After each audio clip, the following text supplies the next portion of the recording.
Hello, World Wide Web. Welcome back to the Hangin With Web Show. Thank you so much for logging on, tuning in, clicking the link, Googling us. I don't really know how they get here. Sometimes they get lost on the internet and they just show up. Just magically Whatever appears. you did, thank you. Do it again by hitting subscribe and the little bell so you can come back over. We have artists, authors, filmmakers, musicians, creative minds of all kinds. We're at MegaCon 2019 in Orlando, Florida, and we're hanging out right now with Mike Lopez, the co-founder and artist and creator of Incredikids and Increditainment. Increditainment. It's a mouthful. It's a thing. You could say it 3 times fast. Increditainment. And Beetlejuice will appear. Anyway, thank you so much for coming over. Thank you for having me on here today. That's awesome. Thank you. All right, so tell us about Increditainment. All right, so what Increditainment is, it actually started with our Incredikids outreach, our education programs that we've been doing. Okay. I'm a teacher in the New York City school system. I've been doing that for about 12 years now. A big part of what I do is using pop culture in the classroom. That is awesome. And I've been inspiring inner city kids with comics and the arts. About 10 years ago, I reached out to some other local artists in the New York area. My co-founder, Michael Grazia, who does Incredikids and Increditainment with me, and then some other people. We've gotten together, and what we've done is bring the arts into the schools, into the libraries, into summer camps.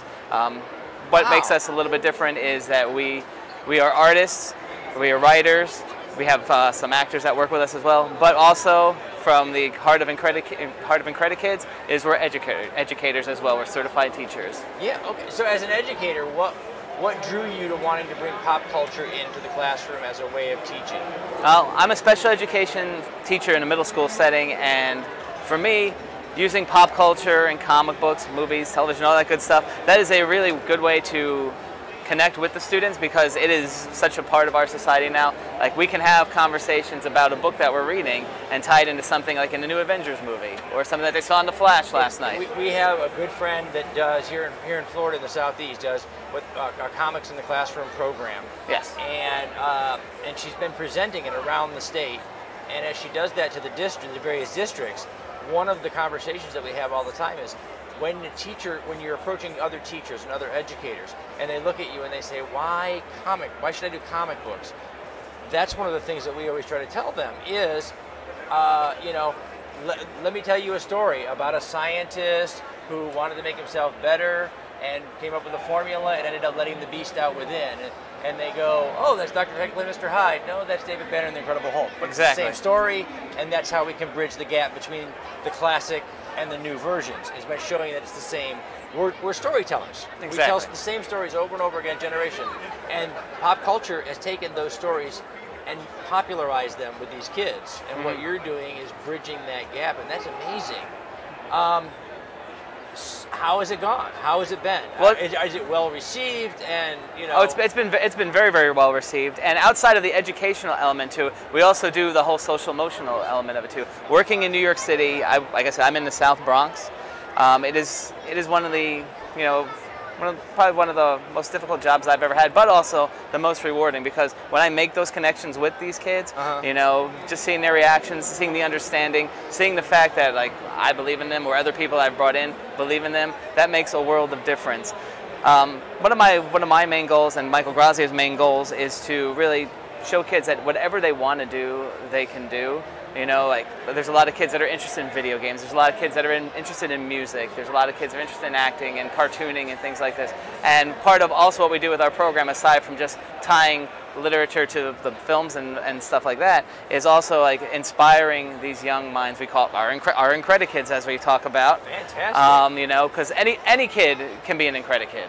And the possibilities are endless. By the way, moms, dads, kids, arts and entertainment is actually a profession.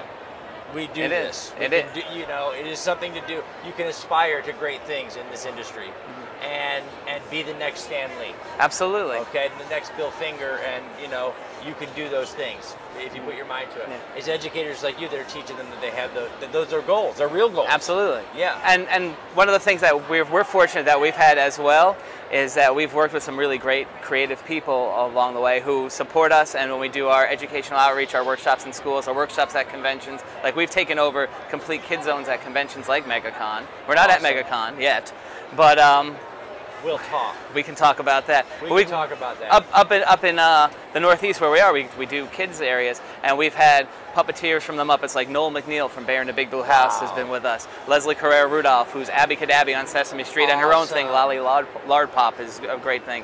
And these puppeteers from Sesame Street, they come and they interact with the kids. They build puppets with the kids. They inspire their imagination. That's what we're doing. Marty Grabstein, the voice of Courage the Cowardly Dog, does a workshop with us called The Sound of Cartooning, where Michael Grazia will have the kids create a character and he'll draw it out live for the kids, and Marty does the voice. Gives them a voice. And that's amazing. And it's just having the kids and parents involved in this whole creative process. Well, we know that as an educator bringing this stuff to the kids, you have a certain obligation to do some homework. Absolutely. Right? And so when you're doing your homework, we have some questions. I want to get to know you. Okay, so what is your favorite pop culture universe?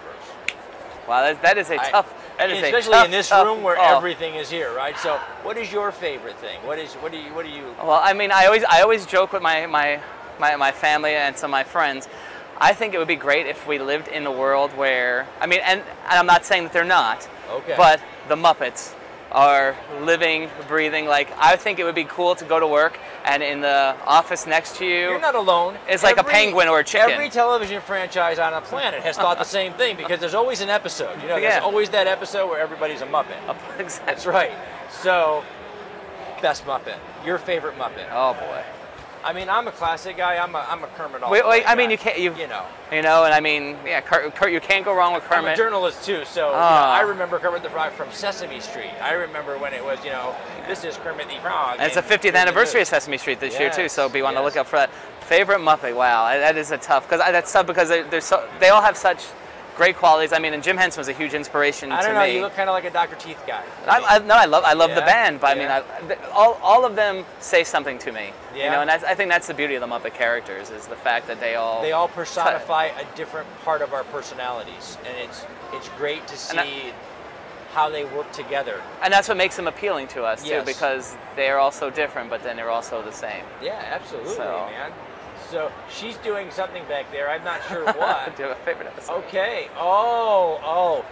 She knows that we're the Muppet Show generation. Of the Muppet Show. Yeah. Favorite episode? You got a favorite guest? Anything like that? I mean, of course, I could always be like everybody. Oh, I love the Mark Hamill episode, which is a great episode. Right, at MegaCon, that's a cheat. That's an easy out.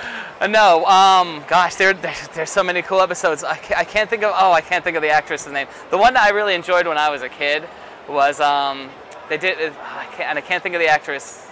I should know this, but they did like she came over and they took over the show, and they did it was all Pirates, and the whole show was like overrun by all the Muppets had become pirates. I can't think of the actress's name. Wow. So, okay. Well, we will have to look that up. Actually, I'm going to tell this on camera. I'll do it because then I'll get it done. Sage, look that up and put the link in the description for that episode so people can see Mike's favorite episode. It's like season 4 or 5. I know that much. Okay, there you go. It's not on the DVDs. So, appearance-wise, things for Incredikids. What's coming up down the road? All right. So what we're doing at Incredikids, again, we're up in the New York tri-state area. So we actually have a handful of events that we're involved in the next month and a half. Coming up next weekend, Incredikids will have a team of artists over at the Garden State Comic Fest, Six Flags edition. Wow. Which is in Six Flags Great Adventure in New Jersey. And that's a 2-day show. So we'll, aside from the artists and vendors that they'll have there, and guest stars Charlie Schlater and John Wesley Shipp, who are great people to go see. Awesome. We're going to have some of our artists there as well. That's next weekend. The following weekend, we're going to have a team at CradleCon down at the Cradle of Aviation Museum, which is in... It's down in Nassau County. It's right next to Nassau Coliseum. I can't think of the town offhand. But it's right next to Nassau Coliseum and Hofstra University. That's CradleCon. The week after that, June 8th, we have our next IncrediCon, which is at the Poughkeepsie Galleria in Middletown, New York. All right. Joe Caramagna, who's here at MegaCon, who's a writer of DuckTales, Frozen, Big Hero 6, a great writer. He's going to be with us there. Also, Jim Martin from The Great Space Coaster. Follow The Great Space Coaster on Facebook. But The Great Space Coaster, he has Gary Gnu with him. And Gary's been popping and seeing in some of our events, so he'll be there with us. Then June You have a packed schedule, June man. 22nd, we are at EternalCon at Nassau Coliseum. Awesome. And we're going to be doing kid stuff. Where can they find you online? Increditainment and IncrediKids on Facebook, on Twitter, on Instagram. You can find us on there. Awesome. And we're quick to respond, so definitely if you have any questions, suggestions, well, we're going to drop links down below. We're Yeah. also going to share these links over on our Facebook and our Twitter accounts so you guys can find these guys. Find IncrediKids, Increditainment. Yes. Increditainment online. Look these guys up and find out what they're all about. We have to wrap it up. We've been hanging out, having a good time, but she holds that card up and tells us we have to finish, because I don't know why she does that, but she does a thing. We want to thank our partners and friends at Famous Faces and Funnies, Space Coast Comics, Indie Originals, and IndieCon 2019. Josh Bauer for all the art behind us on the walls at J. Bauer Art. Krypton Radio at the Foxwood Wine Company, because these chairs are really comfy. They are very nice. I want them for my house. Author Yvonne Mason over at Off the Chain Radio. A special congratulations by the time this episode airs to our Hangin' With Web Show Radio Hour co-host and friend, now Dr. Robert Lupo. So congratulations to Dr. Robert for his PhD that he just received. And all of you on the World Wide Web, stay tuned in, stay logged on, and see who we're hanging with next.